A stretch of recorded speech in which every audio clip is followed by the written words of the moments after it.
Ladies and gentlemen, welcome back to yet another episode of Bloom the Podcast. Thank you all so much for tuning in to episode 3 of season 2, and we are so glad that you guys are here. How are you doing today, Ashley? I'm doing great. Good. We got a fun topic today for you guys. So if you guys didn't check out last week's episode, me and Ashley talked about church trauma and how negative experience in the church can greatly affect our Christian walk and how to practically and biblically deal with those kinds of situations. So if you guys haven't seen that episode and that sounds interesting to you, or you know someone that might be interesting to, definitely either send it their way or be sure to check it out yourself. The link will be in the description below, so you guys will have easy access. Just click on over and make sure you guys watch that before you watch this one. Yep. But jumping into today's episode, we've got another fun one for you guys. And Ashley actually brought this up before we started recording just now, and I think it would be a great thing to talk about, just because, as you all know, relationship episodes are usually our bread and butter. There's so much juice there, there's so much tea there, so much to be said, and it's quite a mess out there, if we're being honest. Like, for you married people, just like stay where you're at. It's good for you there. But like, I'd hope they would. for the dating people, myself included, it's guys, I'm sure you know it's messy. So we're gonna kind of tackle today in this episode some of these things in relationships and in the dating scene that have become normal for Christians and really just in general. So we're going to try and attack it from both the biblical side and as well the practical side of just relationships in general and some of these things that have been normalized that really shouldn't be normalized. So I'm going to pass it off to you right off the bat to go ahead and get us started, because this was your idea. What are some of the things that you see today in the dating scene, even though you're married? What are some of those things that you see when talking to friends or talking to me about dating that have been normalized that you don't think should be? Woo. So I feel like there's actually a lot there, but I think the first two that come to mind is long-term dating for years and years and years and years and years. We'll keep going. But also they date in dog years. Seriously, 10,000 years later, you know. And then another one I've really noticed is just this nonchalant attitude of tossing your significant other to the side. Like, I don't know if people think this is like a new cool thing to do. Like, just like be like, oh, I don't really care about the person I'm with. Like, they're not my priority. Like, they're not even close up there on my priority list, you know? Like, yeah, really, I guess like that is kind of a root of living separate lives, because you don't want to act like you're married, but that's not really what that's about. So those two things have been the main ones I've seen that really bother me. All right, so let's break both of those down before I go into mine, because I mean we could camp here all episode, to be honest, but we'll try and move around a little bit. Okay, so the first one you mentioned, or was that the second with nonchalant? That was the second one. So we'll take that one first, 'cause I think that one's probably more important. Well, that dating for years and years, that can be a thing too, but we'll start with this one. I think this derives from the idea, and I don't know if this is like something that the parents have just like forced onto this new generation of people, but this whole idea of like you shouldn't be super attached to the person that you're dating, and that like it shows that you're mature if you can go like a long time without seeing them, or like you don't have to be together, or you don't have to talk to each other every day. Right. And like I understand where that train of thought comes from, but I think it's kind of a disservice to what you're trying to achieve. Because if you're trying to achieve marriage, which is the only purpose of dating, which we've said probably 3 million times on this show already, but I'll say it again, it's the only reason you date is to marry. So if that is the case, and in marriage, it's not like you take week breaks from your spouse just because you're not that attached. So if that is the goal, where you want to be married and you wake up next to this person every day, what benefit to you is it to pretend like you don't want to be with that person every day. I don't understand that. Mm-hmm. What do you benefit from that? It honestly, for me, I think the angle I take with it most of the time, because I'm sorry, parents can tell you that, you know, you're mature for doing this or this is a good thing. But if you really like the person, you're not going to be able to keep that distance from that person. So in my head, it's not that you have self-control, it's that you have lack of interest.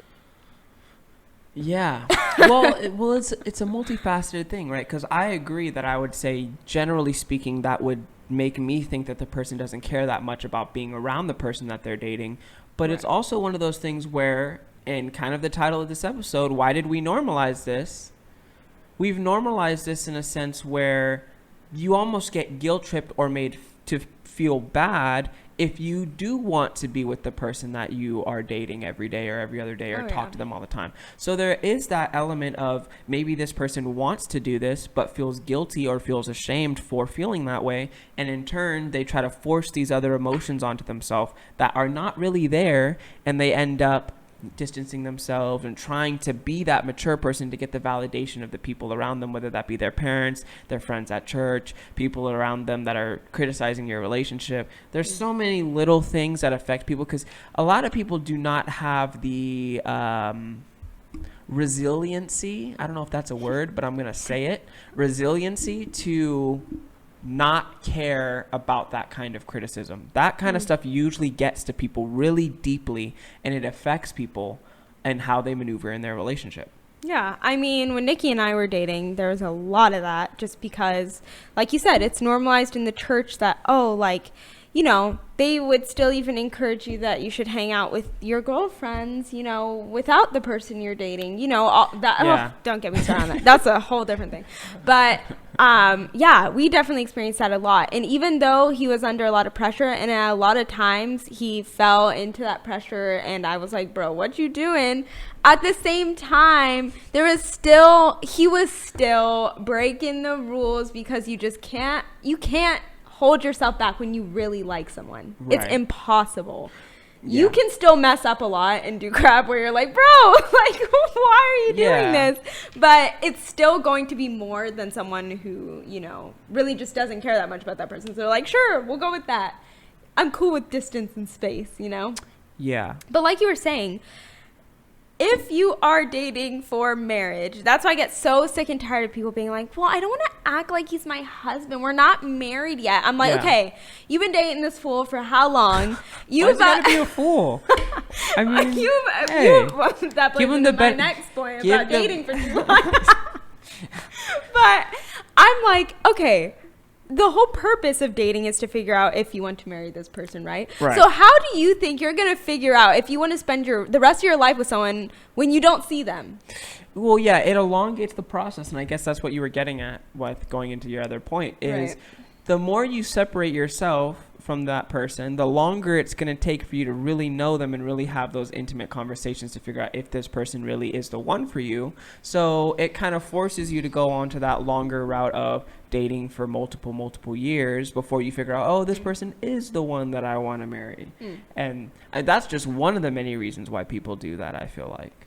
Right. But I mean, I think the bigger reason is people feel like they have to wait a certain amount of time to be deemed acceptable. Like, oh, I've dated this person for 2 years. Now I can say I've officially been with them long enough where it's like acceptable. And that's what we've normalized as the standard for people for some reason, to wait extra long for reasons that we can't explain.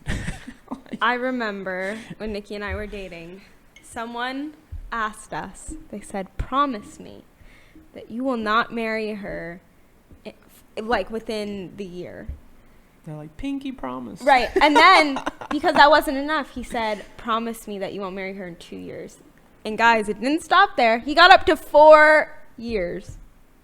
And it was someone in a leadership position who's giving their wisdom.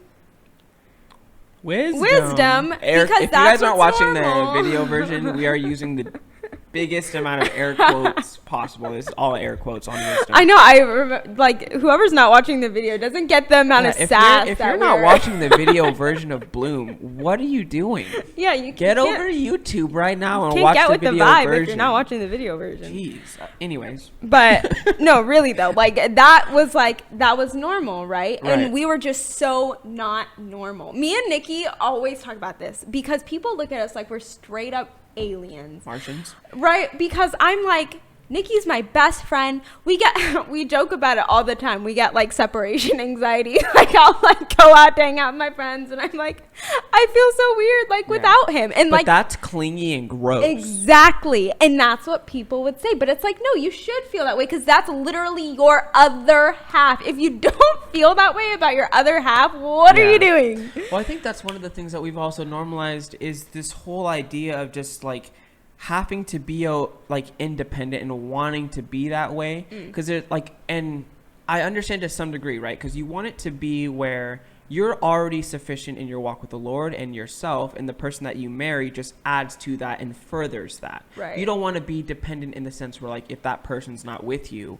your whole life just falls apart. Right. But I think people take that to such an extreme where it's like, well, I don't want to have to need anything from anyone ever, or else that makes me weak or it's clingy or it's whatever. And it's like, no, that's why the Lord made Eve, is to be a helpmate, because we're not supposed to be alone. So with this whole idea of like having to be independent and you don't want to rely on anyone for anything, like it's lunacy. Right. It's lunacy at its finest. So this whole normalization of pushing people to be fully on their own all the time and not want or need anything from anybody else, it's really toxic. Right. And I just think of the amount of people that are with the wrong person and they marry the wrong person because all these feelings, I don't really care about hanging out with them, you know, like I need my space, or, you know, I'm doing my own life, and people are like, that's great. Then they're like, oh, so this is how I'm supposed to feel. Well, and then they marry that person. I'll say this because like I agree, and I see some of those types of relationships where I'm like you can, it's okay to want more than that, but at the same time each person has different capacities and each relationship is different. So while situational advice can be given, we can't always necessarily say they're with the wrong person, especially if the Lord allows that. But I guess more so to say like maybe they're not most thought out decision, or they're not most talked about as far as the relationship. Like maybe there are barriers there that need to be broken down in those relationships. But yeah, I agree. I think people get used to the idea of this is how it's supposed to be, and then they never try to do anything about it because they're just like, oh, I guess I feel this way all the time. Well, yeah, no one's there to tell them like, well, that's a horrible way to feel. Like you should not feel that way with the person you're dating or looking at for marriage. Right. Yeah, that's just, it's a slippery slope, which kind of makes me think of one of the other things that has been very normalized, and it's a lack of respect for both people. We've kind of shifted into this whole idea where people speak their truths and say what they feel all the time and don't have any kind of boundaries for their person on respecting each other and like having your relationship be an actual team, like because that's the goal. We're supposed to be it's a partnership, it's a companionship to further one another.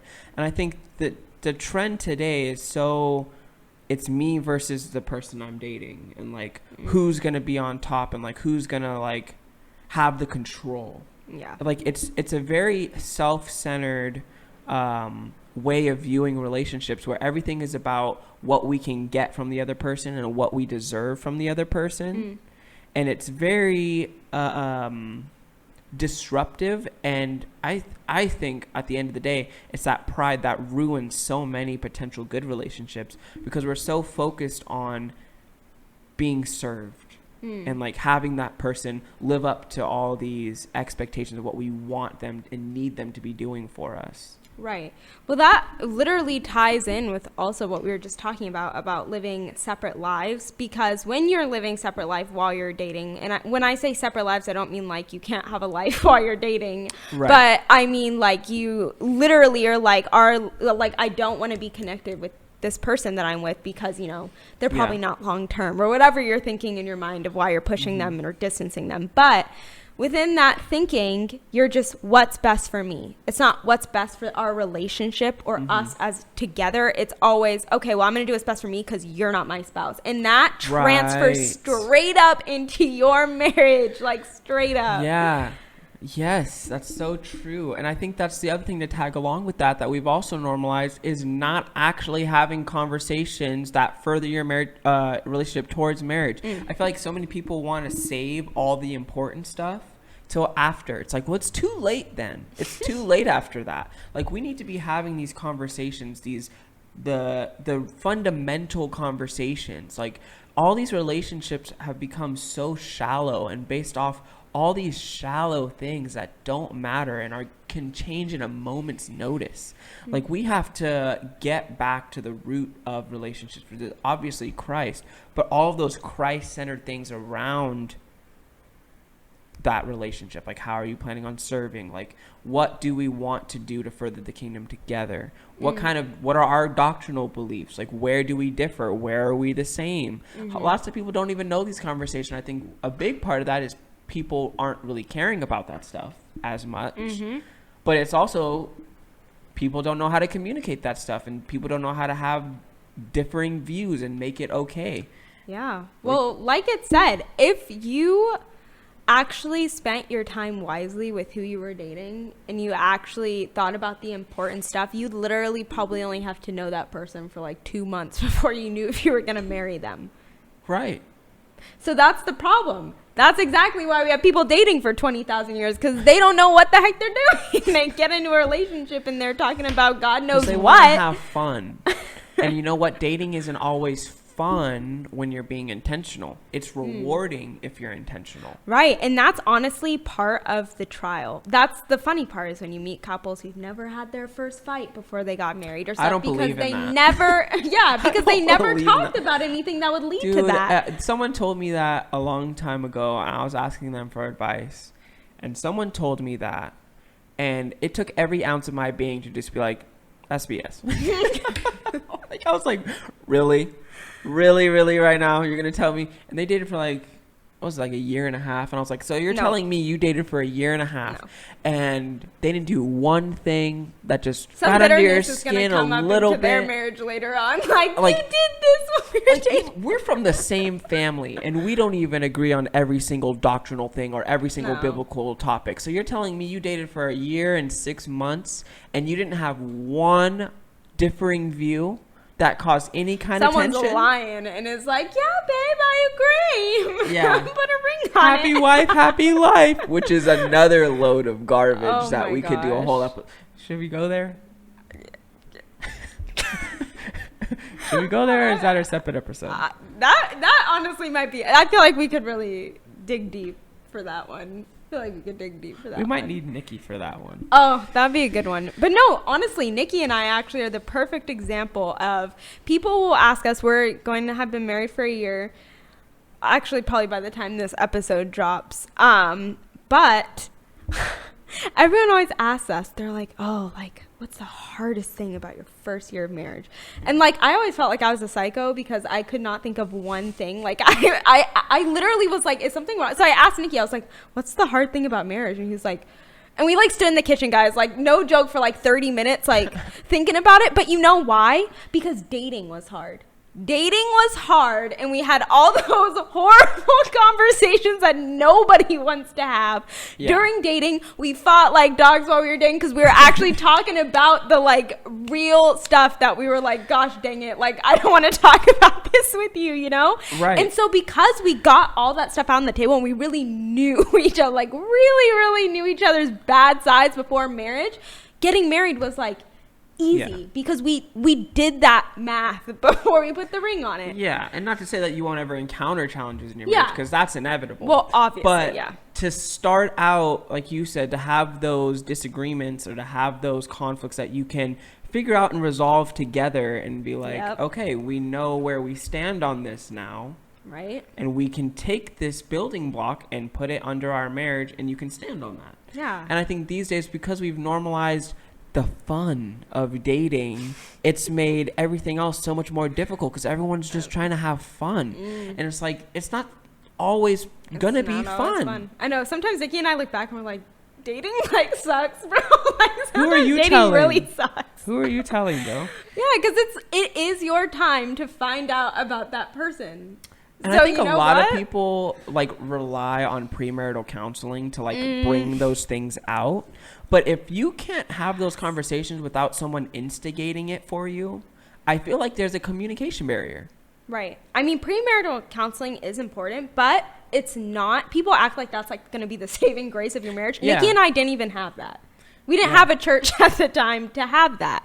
Right. So you can't just bank on like random stuff to just bring lights into your marriage. Like you need to do your studying first. Yeah, do your due diligence. Really put yourself out there. And I think because people are always faking the front of who they really are when in the dating phase. People are like, oh, I love everything he does. Oh, it's so cute. It's great. We love it. And then as soon as you're married, you're just like, why do you always do that? Why do you always talk about this? Why is it like this? And it's that's like, also the problem these days is dating couples do that, right? But they actually like don't like that stuff about their partner. And they're like, oh, that's so annoying. But they're like, I'll just take my space.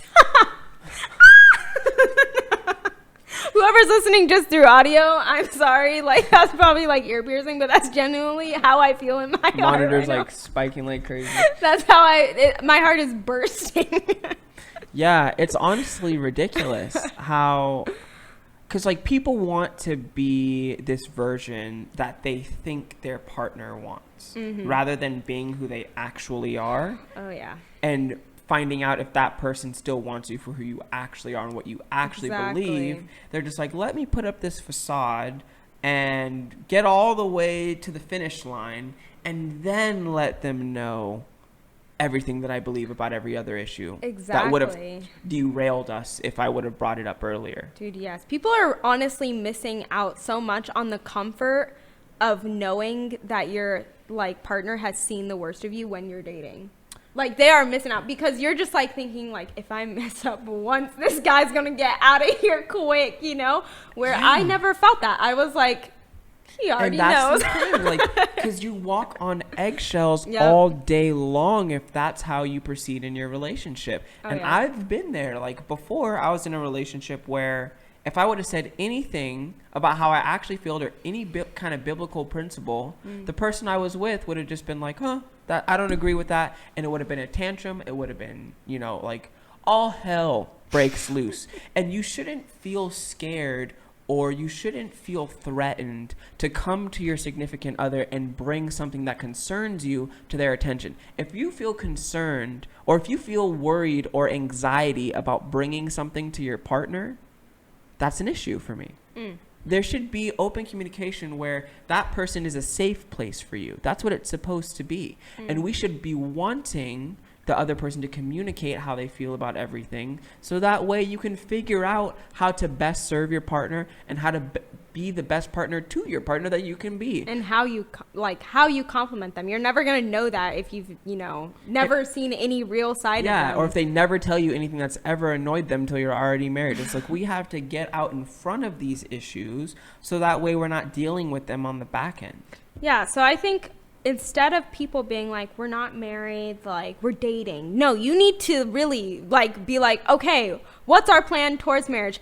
Thinking marriage constantly when you're dating, like, how is this going to work if we got married? What does this look like if we were married? You know, because dating is not a game. And that's why people date for so long is because marriage is just like, oh, that's a separate thing. No, if you're dating for marriage, it's like one like literal car lane. Like you're just driving up to that next pit stop, bro. So you better know what you're doing. Yeah, and you better be making sure that marriage is what you actually want. Oh yeah. Because I feel like the idea of it, especially in the Christian circles, is like that's what you're told. Is like that Christianity is like, yeah, I want to be married. Like, because that's what you know you have to do to have sex. But like, is that really what you want to do? Is your heart really ready to give up yourself to serve another person? Mm-hmm. And I think that's just one of those things that you have to be really honest with yourself about. Mm-hmm. Are you in this for what you're going to gain or what you're going to be able to give to somebody else? Not saying that there aren't benefits to you for getting married, but marriage is service. It's a life of service. You don't get to clock out. You don't get to, take a 30-minute break, go on lunch, like. And their flaws don't disappear. Yeah. So, normalizing all this, just fake. It's red flags, bro. Like straight up red flags. And I can see that so clearly now. Like back in the day when I was dating someone else, that was the exact habit, like I'd be like, we gonna hang out? Maybe like once every blue moon. Yeah, I don't know. Maybe. And I just sit around and be like, okay, guess we're not hanging out. And I thought, I'm clingy or something. Maybe I'm just clingy. But then I met Nikki and I was like, oh, wait, he actually likes hanging out with me. Maybe that means something, know, and that is just the thing. You guys need to see these things as not normal and more so as red flags. Like, why is this person so okay with us not really hanging out? Why is this person so okay with like, dating for years and years and years and not wanting to be committed to me or, Yeah. Well, I think that comes to my final thing that I think that I've seen when it comes to normalization of relationships, that is just like, it's like right there at the root of, I think, pretty much all of these issues, is that today's society has normalized the weakest breed of men I think we've ever had. Yep. There is like,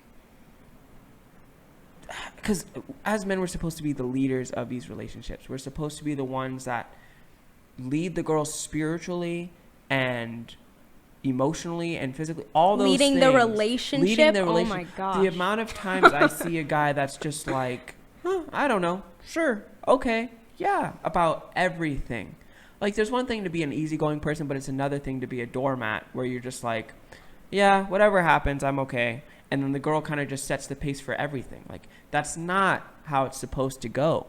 And I think that's the main root, because if the guy isn't driving the ship towards marriage, isn't being intentional to get to know the girl he's dating, isn't being intentional with trying to grow the spiritual state of that individual and himself, trying to grow in leadership ability, then you're really, you could go on to the other side of the road at any time. You're waiting to fall asleep at the wheel. So I think at the root of these issues, we've just normalized women taking the front in these relationships and the guys just taking a back seat. And let me tell you, for the girls, to the guys, it's not attractive when we have to do everything ourselves, bro. No girl wants to be like, so, have you thought about marriage recently? Nobody wants to do that, dude. Get your act together. Yeah. Seriously, because that's just the most unattractive thing. And if we're looking for qualities of a leader, if you can't even just do the simple things in dating, if you can't even just like literally plan the dates, if I have to ask you, hey, am I going to see you this week, bro? Get out of here. Nobody wants that. Yeah. And I know it's a unpopular opinion, even though it is the biblical view. Men are the ones that are supposed to lead the women.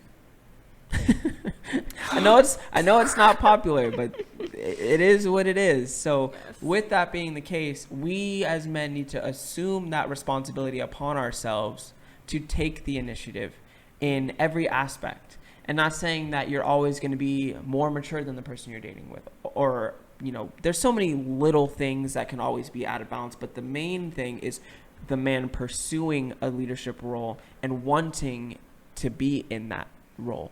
Accepting of it and wanting to be better at it, because we're all going to have deficiencies, and even myself, I still have so much growth to do when it comes to being the leader that I'm supposed to be and being the leader that I want to be. But it's about the desire and the drive to want to do that, because it's super easy, and that's why it's like that phrase, happy wife, happy life, all that jazz just leads you nowhere. It leads you nowhere.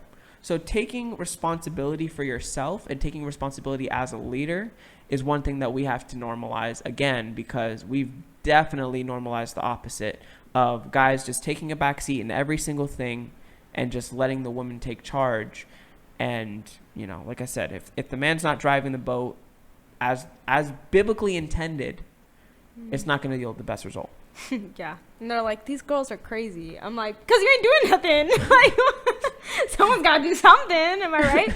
But no, I think dating is so simple, guys. It was never meant to be this complicated. It was like, you see someone, you make friends with them. You're like, I like this person. You go on a date and you're like, I could see myself marrying this person. You date for a little while, emphasis on a little while. And you're like, yeah, I was intentionally dating this person the entire time, and I'm ready to put a ring on it. Then you get married, and then you're...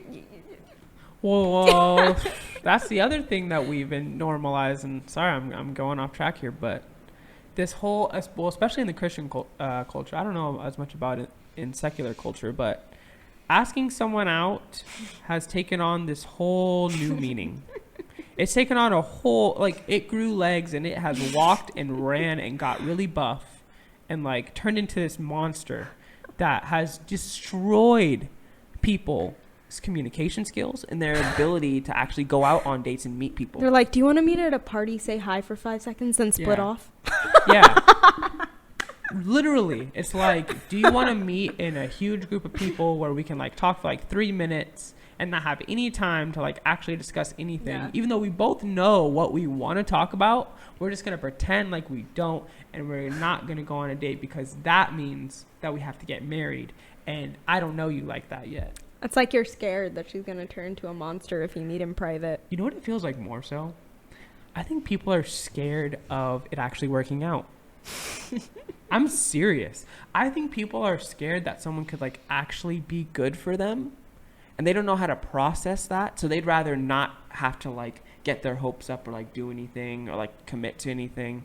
And they're just like, no, I don't want to do that. Either that or they're just really insecure, too. Or that. And they're thinking about what everyone thinks of them. And the person they're asking out. Yeah. Because everybody's involved in everyone's relationship. That's also a thing that's been normalized is, you know, your whole church tells you to marry. Because they know that. Yeah. The church gossip around relationships is quite strong. Yeah. I mean, there's so many more things that we could get into about this. If you guys have a specific alley that you want to travel down on this topic, drop it in the comments, bro. Yeah, if you guys have something that you've seen that you think is normalized in relationships that you think is ridiculous, let us know in the comments. There's too many. We might have to do a poll and, like, ask people, like, what is the most ridiculous thing in the dating scene that you see? Yeah, like, how people come to speak on specific things that they've experienced because there's too much. Like I said, guys, it got messy, and we're not even talking about the online dating scene, which I've had the honor and privilege of doing for 30 days. So exact. As long as the free trial lasts. Yeah. It wasn't my idea, but it was a terrible one nonetheless. Right. Anywho, we're going to wrap up this episode, guys. I hope you all enjoyed this episode, gave you a little nugget to think on here and there. Maybe you're in a relationship and some of these things you think of that you maybe want to implement, or maybe that you want to change, or maybe that you want to talk about.